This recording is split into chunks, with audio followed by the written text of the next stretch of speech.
আজ ঈদ, সবাই যখন নতুন পোশাকে হাসছে, আজ ছেলেটাকে কি খাওয়াবো? মোমেনা বিবি ভাঙা চুলার পাশে দাঁড়িয়ে দাঁড়িয়ে ভাবছে।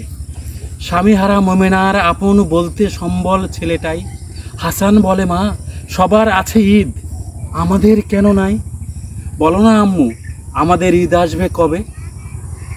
সেদিন কিন্তু শুনবো না কথা, নতুন জামা চাই আর সেমাই খাওয়াতে হবে। ও বাড়ির সেমাইয়ের গন্ধ, নতুন জামা আর হাসানের শুকনো মুখ, এই তিনে মিলে দারুণ আঘাতে ভাঙে মোমেনার বুক। ঈদের নামাজে যায় দলে দলে কোলাকুলির হিড়িক। নেভা চুলোয় বসে মোমেনা ভাবে, আল্লাহ কারো এমন জীবন না দিক।